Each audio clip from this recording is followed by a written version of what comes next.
Is there anybody here for the very first time? Here at God's house? I know that you guys are here for the very first time. So Darren, my husband, is usually here. Josie's usually here. We have several people that are different places, I don't know, on vacation and stuff. But he went ahead and stayed, and he's preaching in Valiant this morning. So I just thought it was awesome, even as we started worshiping, just how the songs will begin to speak on what's on your heart whenever you get up to speak, you know what I'm saying? And I'm just going to talk for a few minutes on what God's doing where I am, and maybe it'll speak to you, and we can go on this journey together. And the thing is about our minds, how many of you guys were raised in church for most of your life? Let me see your hands. Put them up big. All right. How many of you guys not churched at all? Not really. Holidays. All right. So the thing about it is when you're raised around it, your mind will say you already know what it is, and it'll file it away. Does that make sense? And so that's why even it's really good when you hear it from a different angle or different voices, and because a lot of times we try to filter what we're hearing through our conscious mind, what we know. Does that make sense? And I had someone come up to me after I spoke, and they said that they'd heard me speak that before, but it was really good. And I'm going, I could speak the same message to myself if I could just get down those one notes that transform my life, that one revelation, if I could just keep going back to that, and that's enough. Do you know what I'm saying? So we can never hear enough, even though our mind says, oh yeah, we heard that. So in the midst of it, there's an impartation. And what I love that you guys are talking about is when you can see or hear in the Spirit. And then you begin to realize that you've heard God most of your life. You didn't know it was God.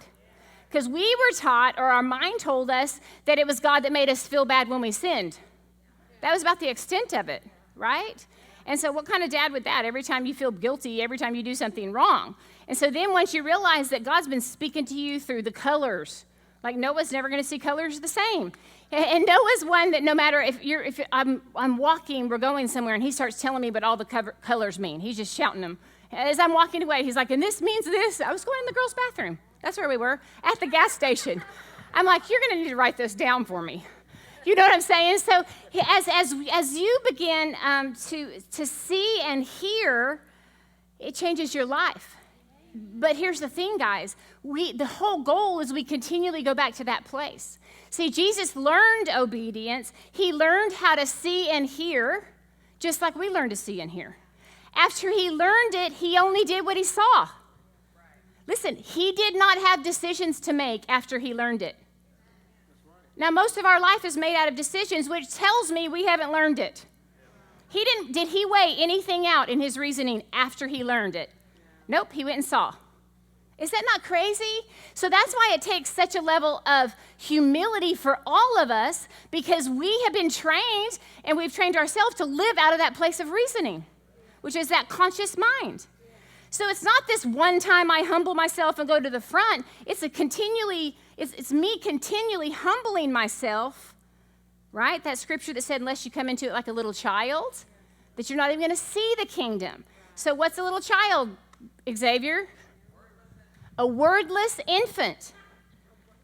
That's what that means. It's a baby. It's not just a little child. He's like, listen, and here's the thing. The disciples were saying, who's going to be at the top? Who's going to be at the, he's like, they're saying, how does your government work? How do we get to be the top dog? And all of our governments, all of our families, all of our jobs, it's man ruling over man, yielding to man, right?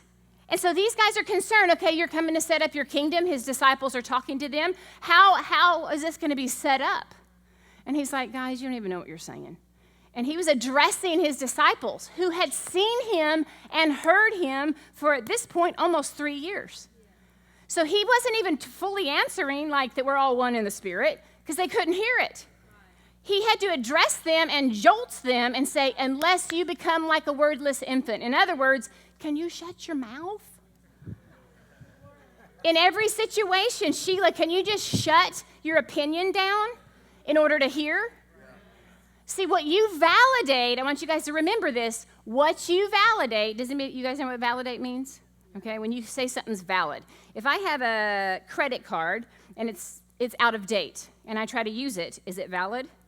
I can't use it. No matter how many times I swipe it, it's not valid. Okay, so what you validate, that it gives it credit. Are y'all with me over here?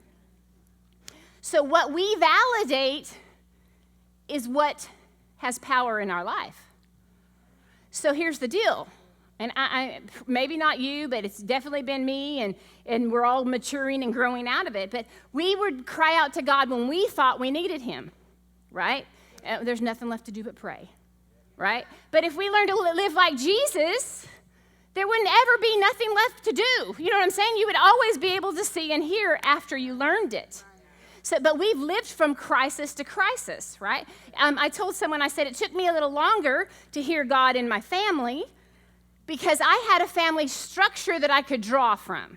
I remember our family dinners, and I remember getting to play waitress at, in the 5th grade or whatever, and I remember the special times. Not like we had it perfect, but I had an idea of what family should look like, right? I had a very giving mother that loved you, and if I fell down, I was comforted and all this. But Darren didn't have that structure at all. He didn't have a dad, and he wasn't held or told I love you, or that wasn't happening, and he was abused in the middle of it, right? And then it's all in church 24/7, like Pentecostal church stuff. And so when we moved into marriage, it took me a while to figure out that he easily moved into seeing and hearing because he didn't have anything in the natural to draw from, or he knew he didn't have anything, right? But me, I had a structure. Everyone say structure. That's what they were saying. How do we set this up? That's why I think it's such a joke. I get emails all the time on how to build a church. I'm like, everybody's wanting to know how to say this, how to do this, how do we do this? You see and hear. You shut your opinion down. You shut down your mind. You shut down your voice so that you can see and hear. And it assaults us every time. It's meant to assault us in the natural because it's a government altogether different. Say altogether different. It's an unseen government. He's trying to explain to his disciples, you've operated with me thus far. You could come up under my covering, and they operated in miracles, didn't they? But he said what's about to happen is altogether different. And if you don't become completely wordless, completely helpless as a human, you're not even going to see. So guys, there's times, and we've, hopefully, so we're going to help you guys as you're here, and hopefully all of you have seen something in the Spirit. If not, just stick around. But as we learn to be still and we see, but here's the key, young people, then you go back and you validate that door. So on Thursday, when school starts again, and the kids are going to maybe have not changed, okay? You either can validate what you're feeling and thinking and get hurt again, and you go right back into it, that woundedness, or you validate what you saw, and that's what takes humility. And so what God's been teaching me on another level is how to really govern my atmosphere, no matter what's going on around me. And I know you guys are like, oh, that's so trivial. You know what I mean? Like, you guys have probably done that for a year. But it's another level of peace. Like, nothing in me exists but peace. Okay? So I'm walking around, and I'm allowing, God's showing me how to completely guard that peace, no matter what situation I'm in. It's supernatural. You guys know that, right? That's why you can't explain it. That means you could experience death and trauma and all these things and live in a state of peace, okay? It's supernatural. This kingdom that's altogether different is supernatural. Oh, Peggy, Miss Peggy, da-da! I shall give you a commercial break. You ready? The Joy meeting is at 10 a.m. on June 18th. That's just older youth. If you haven't gotten an email on that, I think it's like 65 and up. It's been a really good time. June 18th, it's having at 10 a.m. in the morning. So if you haven't gotten an email on that, you want to be a part of that, come see me, and we'll get you some information. Does that sound good? Yeah. All right, good job. And then youth here on Wednesday night. So single eyes is what I've been meditating on. How to keep this one atmosphere. The reason that in Psalms it talks about having single eyes, and it says dove eyes. You guys know what I'm talking about? She talks about her king, her lover. He talks about her, that she has dove eyes. Well, a dove eyes, they're able to see the hidden details. Dove eyes they're sharp and they're focused on the details. They're undivided, and they have binocular eyes. Because some can see out here like peripheral, right? Not doves. They see what's right in front of them. So what they're focusing on, what they're validating, that's what they see. So God's teaching me how to continue in everyday life. Of course, when I get up here, I'm going to be like, God, what are you saying? I want to yield to what you're saying. You know what I mean? I don't need to just give them my personality, blah, blah, blah. But how about when you're doing what you know to do on your job, right? So where you're validating what God is seeing. Guys, Jordan just got an opportunity. I pointed you over there. Jordan just went and spent a week, right, like 5 days, with one of our spiritual sons that we remember when he was, I don't know, I think he's in his 30s now. 39? I am not that old. Yeah, it's so weird how the youth that we raised up have passed me in age. I mean, it's strange. Like, it's weird. But anyway, he's probably listening right now. He was one of our young people and had words. The joy that we get to do, even in getting older, is we get to hear these words, and then if we get to be a part of helping them mature in that word. I mean, it is the joy of our life, above everything else. Like, we don't care who you think you are. From the time we meet you, we're listening who God says you are. So we'll listen to like a word over your life, and you're like, oh, that's the treasure. So if we get to be part of pulling that treasure out, sometimes people are fighting against it because they thought they were this, you know. But this guy is, he's operating with millions now and has several jobs, and God spoke that to him. But even greater than that, he loves his family. He lives in peace, and he hears from heaven. Right, Jordan? And so Jordan got to go and mirror him and just learn from him. And I told Jordan, I said, basically, you're getting just to learn how to operate in favor. Things that shouldn't work, that just work. Because he knows who he is and he's operating in it, and supernatural stuff. Okay. I don't know where that was. So here's the thing, and Darren mentioned this to you guys. On how we create, we have thoughts and emotions. I know I just shifted gears, but stay with me because it's going to bring it all back. Okay, everyone say thoughts and emotions. So what God's been teaching me is how to get the thought and pull it in before I attach it to an emotion. Okay? And so it's really good when you go to your hometown to practice this. A very small hometown, right? And because you see people and you know their opinions. You know what I'm saying? Like in a big city like this, you can say, I hope I never see them again, and never see them again.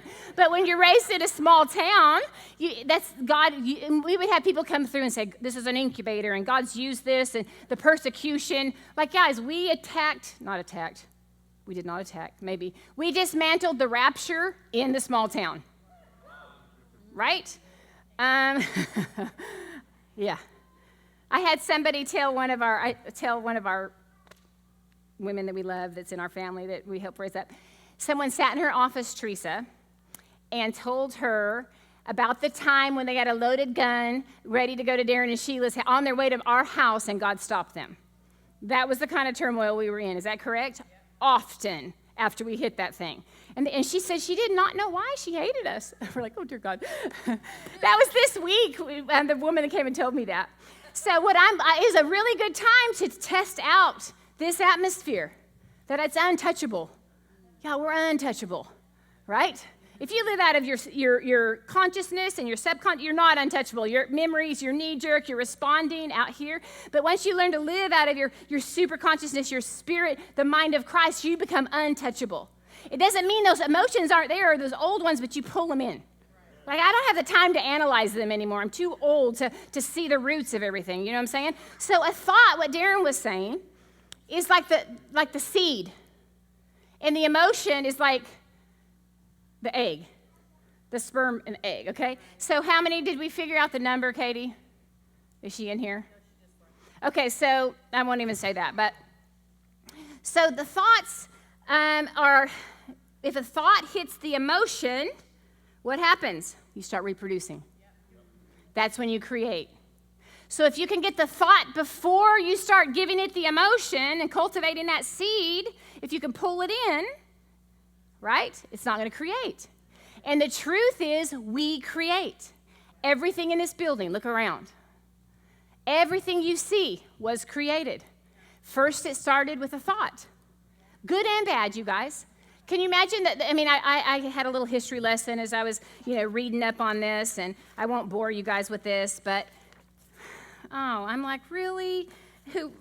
Benjamin Franklin was pretty far down the line when it came to electricity. Because I was thinking of people that had a thought that hit the emotion, and then you begin to feed it with desire, and it says anything is possible. Okay, so I was looking at inventors, and even as I was driving over the overpasses here, that started with a thought.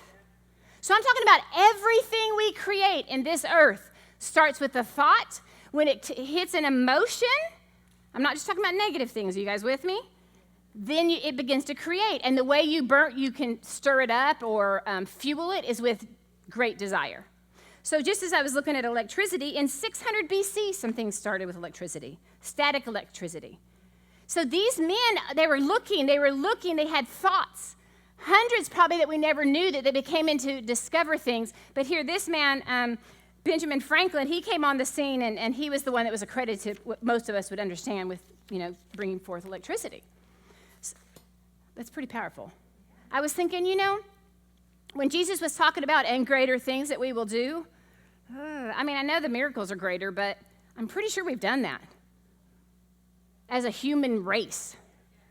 Because if we've created everything we see, look at the earth. Does it look anything like it did when Jesus walked on it? Do you know how many lives electricity has changed?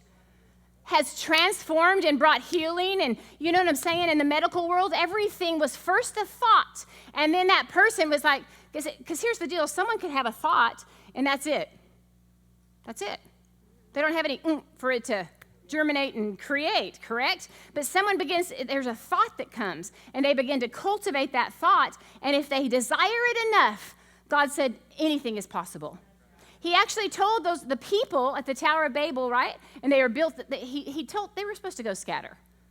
They were supposed to go across the earth. And instead, they're like, we're going to build a city here, right? And they were going to build a part of a building so high that it would reach the heavens. They were wanting to be famous. And we won't pull it up just for time, but these people, they all spoke the same language, and they wanted to be famous, and they were going to make a name for themselves, right? And God's like, we can't have this. So God came in on that, and he changed their language so they couldn't, communicate, and sent them across the earth. Because he said that what man put, if we came into agreement, anything was possible. Do you really think God was just being sarcastic? He created us in his likeness. It's amazing what man can create, whether they acknowledge that it's Jesus in them or not, right? So it starts with a thought, with an emotion, and you add intense desire, and we begin to create. So let's talk about my life. Let's talk about your life, okay? I'll just say a couple things about thought here. Basically, your thoughts are ruling you, or you're ruling your thoughts. It's one or the other. Someone's looking, this is what I like, it's energy. Your thought is an energy, and it's looking to manifest. It's looking to become matter. Right? It's looking to manifest. So, y'all, it could be the greatest inventor of the world or a serial killer that did horrific things. It started with it came into an emotion, and they began to create. The stronger the desire, even whenever I was thinking of people that they make world records, the runners that they do these crazy. You guys know how a record will be broken and then people just come across it, like it wasn't ever there, right? Because man had a thought that I can do it. It hit an emotion and desire fueled it, and that one man, that one woman pushed it forward, and then it existed before it ever existed. Right? And so people could walk through that door because they had the thought and the emotion and the desire. Does that make sense? So thoughts are to the mind what food is to the body. So if we have toxic thoughts, you're creating a toxic world. Right? You're creating it. If your thoughts are pure, that's why it says think on these things, and God's trying to train us. So if you can control your thoughts, you can control your destiny. As a man thinketh in his heart, so is he. I don't care how you were raised. I don't care what you've been through. I do care because I love you. But what I'm saying is, as you can change your thoughts and think from the heart of God, your whole world will change. This is what I do when I sit down with young people. I sat down with a couple of young men this week, and I told them about Darren's life. Of course, he went way into it, didn't he? He told us a lot on the second night. But I told him all that Darren went through and the choices we had made, and then I go in and talk about our children and how it's one generation away. Like you're 12 years old, you're not in control of what happens to you at home, and they feel so helpless, and the kids are back and forth with divorce and half here and half there and all these things that happen whenever you're young and you have no choice in the matter, right?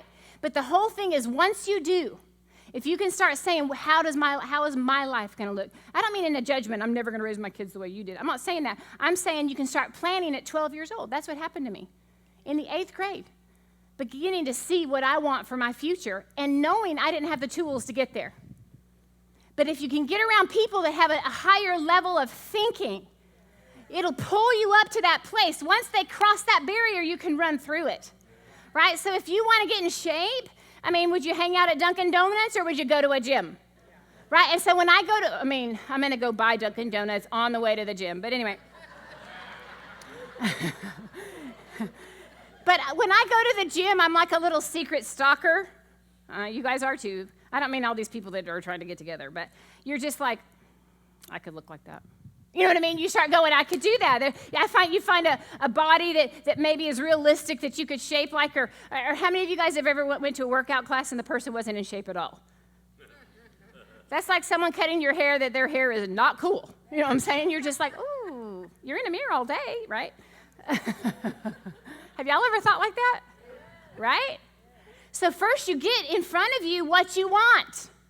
You get around. This is what I told these young men. I'm like, number 2 things, you get around people that are going where you want to go. Maybe not where you could be kicking and screaming, just don't quit, right? It's the pickle juice, right, Vicki? If you get in that atmosphere, you begin to think at a higher level. You could look back and you know that how your parents thought or how your raising thought, but you know there's something bigger in you, but you got to get yourself to come up higher, right? And think on that level. And God He's giving us the tools as we validate what we see, how to live there. Are y'all out there? Did Katie ever come back? She left. She came for the worship and the food. Just kidding. I don't want to sound ignorant, but with it, you guys, I was doing in a lifetime, not to be whatever, but with the sperm that's created in a lifetime and with the egg, the differentiate. This is like billions, like 200 billion, like crazy when we're talking about the seed, right, in a lifetime. And the eggs are just like, hey, here's one, right? My point to you is this, okay, not to make you uncomfortable. Come back to me. My point is all of this is released at one time, but just one creates the baby. And maybe one in a year. So you're talking about billions released of these little guys, and this one's going, no, not you. This little egg's in there so busy going, So this is what I would say to my kids or myself. You're like, where's she going with this, all right? My point is, I see what just happened to you. That's the thought you chose? That's the seed you want? Because this is the kind of baby you're going to get. You're going to have to take care of that baby victim, and you're going to have to take care of that anger, and it's going to grow into a full-blown child in your life. Yeah. Basically, what I'm trying to tell you is in every situation, you can choose your thoughts. Yeah. And how many of you guys have felt bombarded with thoughts? Yeah. Right? And so I'll tell myself this. I have to speak out loud to myself. I got to hear myself sometimes. And I'm standing there, and all of a sudden, I realize I can choose. I can choose to respond. So I'm telling this to Estella while I'm in Oklahoma, and I'm at the grocery store. I was out and about this time. I hadn't done that very much, Teresa. I saw people I grew up with. I saw their mother, but I've been like not feeling anything, right? So I'm telling Estella, I said, okay, for instance, right now I just saw this person, and I thought it was this person that brought us a whole lot of pain, right? Not so far back in the future. And so my thought went out. I'm explaining this to Estella, one of our Mexican daughter that stayed in Oklahoma, when she moved with us. Jordan was like, he thought he was the first Mexican in our life. I was like, you would think that way, right? But anyway, so my thought goes out, and I thought, is that person? So you want to feel like a little feeling right there. It's not about, what I've done and I'll keep doing. No matter how I would feel, I would push past it and hug them. I'm not going to be rude. I'm not there. But still controlling the feeling altogether where it's not there. So my thought goes out, is that this person? And I caught it. As soon as my stomach went like, oh my God, what are you going to do, right? I pulled it in, and this is what I've been speaking over myself continually, guys. It didn't happen. No one's ever sinned against me. And I began to validate the blood that completely cleansed this person as it completely cleansed me. So, and I'm telling Estella, pulling that thought in, because here's the thing. I don't want to work through it anymore. Guys, come on, in my 40s when I'm still working through how my dad treated me. I'm not condemning you, I'm talking about me. Like there's something wrong with it. We're singing songs about being supernatural, but we're still stuck on how our dad ignored us or wasn't there when we're in our 50s and 60s. Like your dad is dead and gone. You guys are like, oh, he is? I don't know. I'm sorry. That's just a little dark humor for you. Sorry. But that's how it is. People will live in their 80s, 90s. Their dad's gone off the planet, and they're still living out of that. Okay? And this is what we do. We've built a whole system in church trying to heal that area rather than teaching people if you can see in the Spirit, if you can see in your superconscious mind, the mind of Christ, and validate it. Everyone say validate it. Then that will become your reality. And so I purposefully am getting out there and getting around. And I did this anyway. I would be one that would go and just like purposely drive by things that would bother me in the past, like a hurt. Leaving the church, we built that thing. It was tough at first, even though we knew God was in it. But I would purposely go and sit in the, I knew why God had us in Atoka. It was to train us in this. Like dread is darkness. Regret is darkness. Worry is darkness.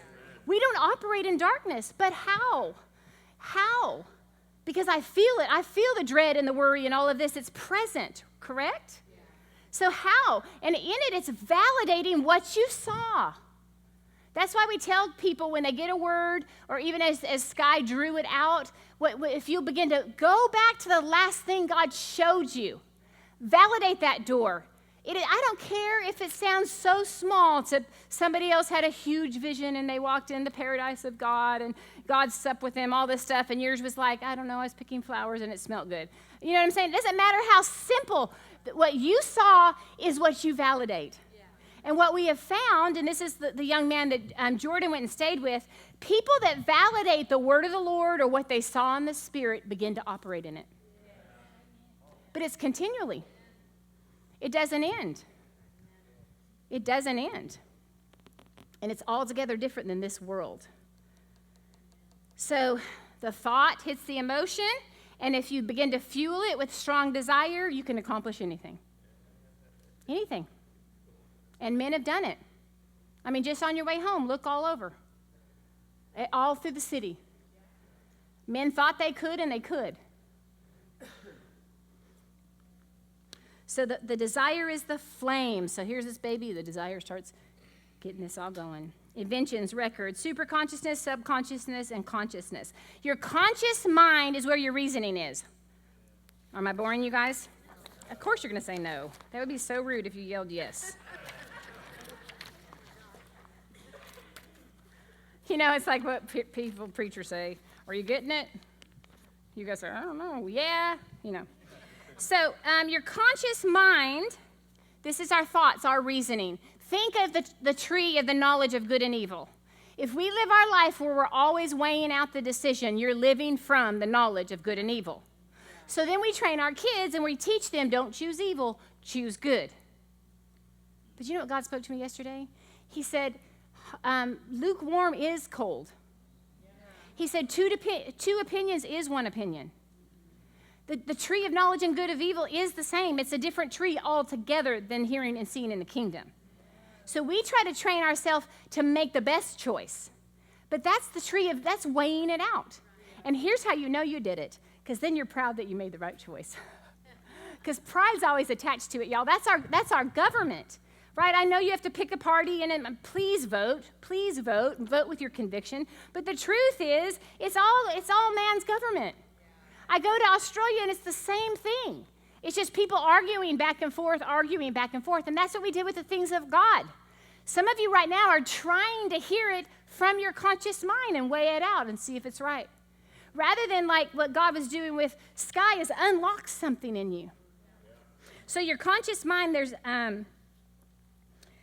it's the rational awareness that usually guides your daily decisions when we receive input from the senses. So you're aware of your senses, okay? You analyze the facts. You make decisions based on information, and we're using the conscience level of guidance. The process is also strongly affected by the opinions of others. You're going to be affected by others' opinions. I don't even mean rude opinions. I mean your grandma that you adored that walked with God forever. But God's going to speak to you different. He's not going to give you manna from heaven that is old in a day. It's going to be straight from Him.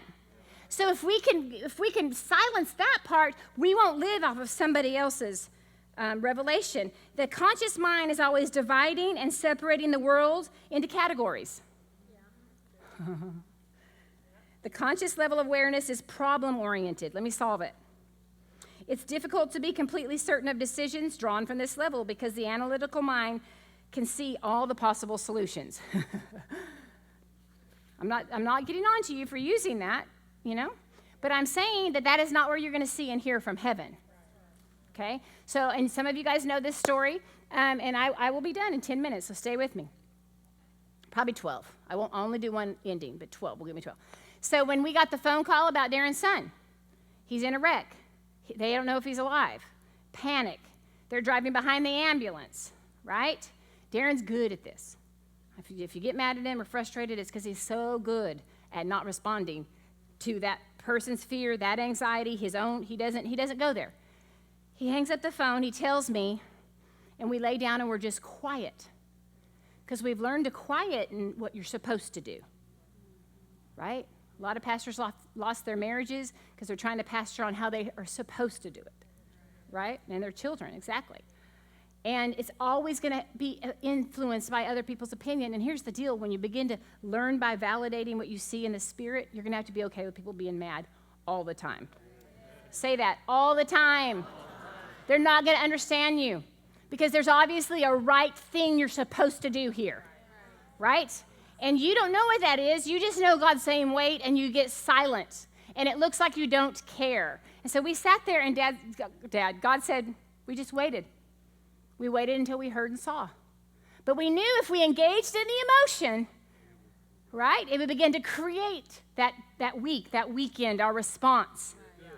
Right? And so we pull it in first because we're going to validate what we see and hear Father doing. It's harder to get there, but we're all learning. Okay?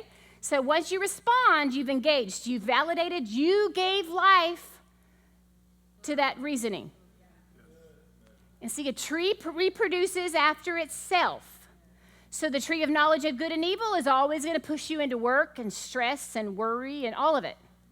But the tree of life is going to give you love and joy and peace and patience and kindness. See, we hear these messages in church, and our reasoning mind, our conscious mind says, I need to work on peace and patience and kindness. Let me work on this.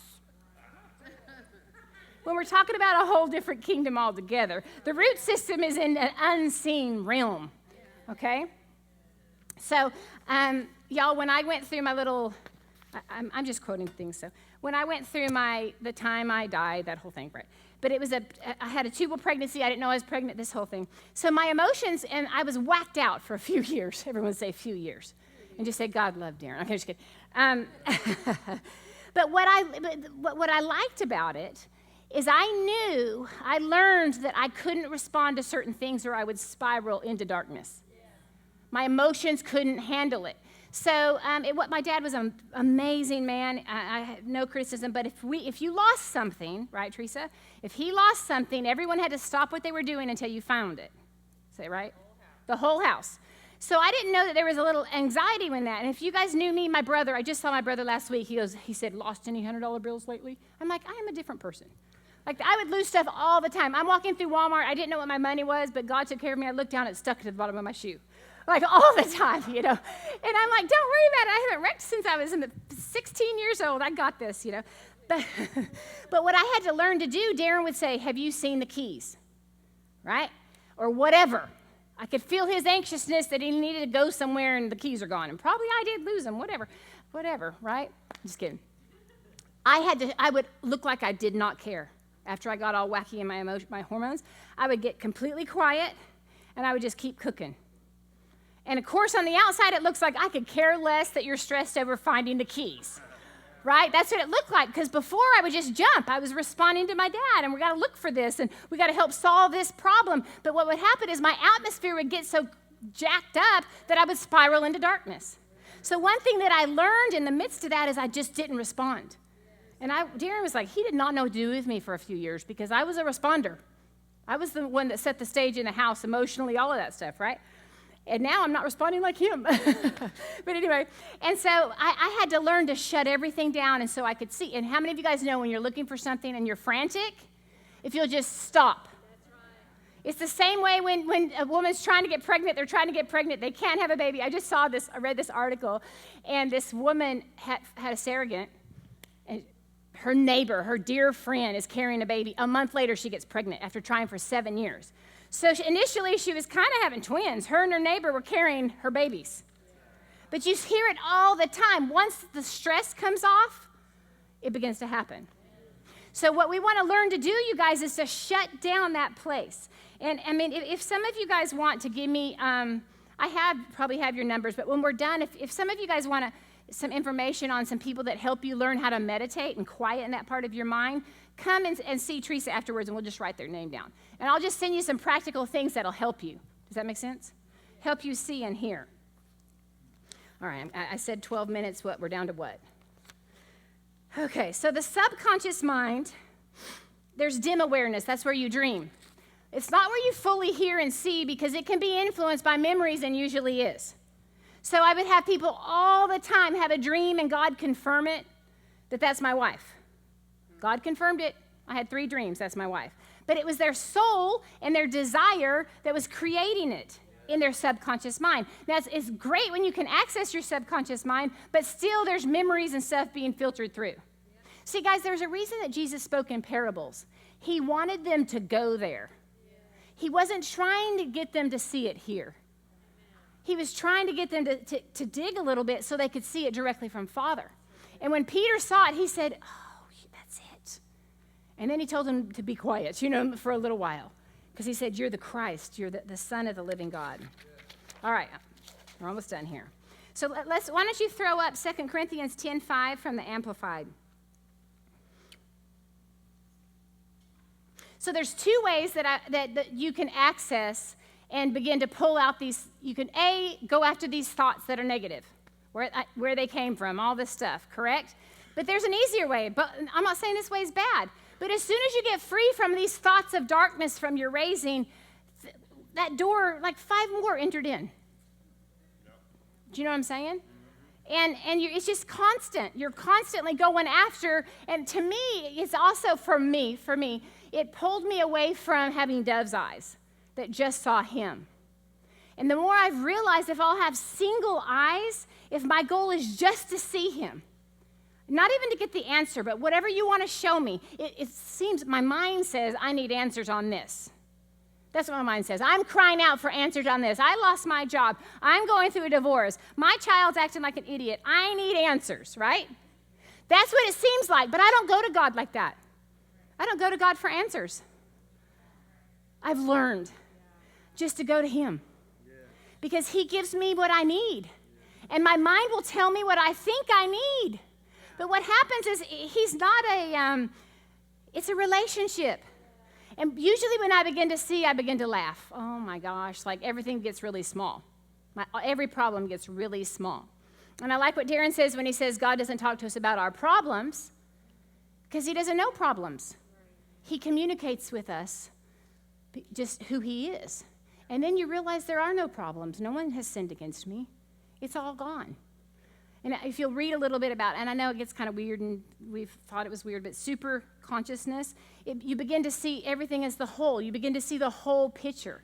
God begins to speak to us in clarity, okay? So we are destroying sophisticated arguments and every exalted and proud thing that sets itself up against the true knowledge of God.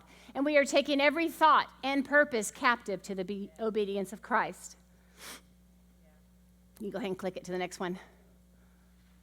Being ready to punish every act of disobedience when your own disobedience as a church is complete. That's kind of a weird translation, but okay. Oh, your own obedience. Well, no wonder it's weird, Betty. Just kidding. So that word arguments, if you'll go back one slide, that word arguments that you're pulling down. It's not, I know it's hot in here. I'm sorry about that. It's not the fight. It's, let me tell you what that word means. That word arguments in your mind. I'm talking about everything that happens on the inside of your mind. It's considerations, reasoning, reflection, plans, counsels, deduction of reasoning. He's saying we pull it down because they're proud. And it says it sets itself up against the true knowledge. That word knowledge is to know God, be aware of God, be familiar, recognize God. So in the midst of whatever we're going through, good or bad, that we can recognize God. And it wasn't that, I was not in a crisis this week, but it was like just walking anywhere, like recognizing God in it. I heard this statement and I absolutely love it. And it says, if you'll live in the now, right now, with an attitude in your heart and your mind, if you'll live in the now, the way you desire, your future will become what you desire. And so learning, there's a training that's happening in us, you guys, to validate what you see in your mind's eye or your spirit. And you make it real. We're almost done. Look at someone and say, you make it real. I chose the depression. Yes, all these things happened to me, but I chose the depression, and then I reinforced it, and I validated it until it became part of my identity. And then I didn't know how to get out of it. And then I needed prayer to get out of it, and the people couldn't give me what I wanted, and so I was hurt at 13 churches. And I created the whole thing. And the reason I brought up that whole thing with the seed and the egg, the woman, is because we have 1,000, 1,000,000 thoughts you could choose, and you get to choose which one. Our lives will not look different if we keep thinking the way we think. But it's not about changing this mind, this busy part. Well, God's been, just showing me on another level. And I mean, our house is, if you guys know me, it's kind of weird, but like you'll walk in on Darren watching ESPN and what, y'all? It's quiet. And I'll have to remind him, people are here to watch the game. Go ahead and turn it up. You know what I'm saying? But I would get so, commercials, I can't stand commercials. Sorry, I'm not criticizing you if you have your TV going all the time, but I would get so confused, right? And just learning this thing, how to quieten my mind. Are you guys like that? You know how you get around the ocean and you can begin to see and hear? And so there'll be people that you're around and they carry stress and they project how they feel, and you have to pull away in order to see, because if you don't see, you are not walking with him. You're not. He wants you to walk with him in the cool of the day. He wants you to know his voice above all things. But listen, guys, if I don't pull aside and quieten down, I cannot say I want to know him. I cannot fool myself. It's like me hanging out at Dunkin' Donuts every day and saying I want to be in shape. Right? It's insanity. And that feeling, then you're choosing, we feel like we're abandoned by him, but we're choosing it. It is coming from a memory. I'm not saying it doesn't feel real, but I'm learning to start saying that's not real. That has no validity. And your mind kind of starts freaking out because you want to hold on to what you've known as true. Right? But you get to recreate your truth. You get to recreate your truth. Listen, what we see and hear in this year determines our 2020. So in it, I just am learning to practice silencing that reasoning, that thing that starts screaming, especially when you get hurt. And it could be anybody. I'm not talking getting into offense. I'm like, someone just hurt your feelings and you walk away and your mind just starts going, shh, shh, shh, shh. It's torment. It's torment. But then we act like it's our friend. You know what I'm saying? So in it, you guys, just learning to quieten that space and validate that, God, we have to see. Are y'all out there? And this is what I love. You guys go ahead and stand with me. This is what I love. Here's these young people. And I mean, in children's church, Judy, aren't they doing the same thing where they're seeing? They're seeing. And to have teachers around them saying, that's right, that is God. The whole flipping world is validating what is real. Social media is not real. That's their best day. All these kids are like, relationship goals. I'm like, really? It's a picture. You know what I'm saying? Like, it's a whole nother level of reality. But they're trying to create a reality, right? But we can create it. But you're not going to create it here. And you're going to be up one day and down the next, and you're going to be in need all the time. And so one thing, guys, that I'm learning to do, I was a talker, is quiet myself. It's going to require time. I don't care how busy you are. Before you go to sleep, you can quieten yourself. You can find that space. You can see something really small, but begin to validate it, and it'll grow. So, Father, I just thank you for everyone in this room. And Holy Spirit, I ask that you bring up the last thing that you showed them. An image, a word. It could become something completely irrelevant to where they are right now. But Holy Spirit, I ask that you bring up that last thing that you showed them and teach us how to validate that. Lord, I thank you that you speak in a simple way. God, I thank you that you don't wring your hands and answer every problem and answer every need and live according to what we want. God, we did not create you, Lord. You created us, and you know us, God. God, I thank you that God's house is a place where people are unlocked and the true them begins to come forth and mature. God, we are seers. I want you to say that. I am a seer. I am a hearer. And I validate my Father's heart. Lord, I thank you that you're maturing your church. Lord, we just love you and we just bless you today, God. And I thank you that everyone in this building is blessed, Lord. We're blessed because you love us. We're blessed because we're family. We're blessed because we carry your DNA. And we love you, Father. Amen. Yeah. If you guys want to give me that, and some of them, you guys on the meditating aren't like Christian, but they're teaching you how to silence that part so you can see and hear. I'll get your name.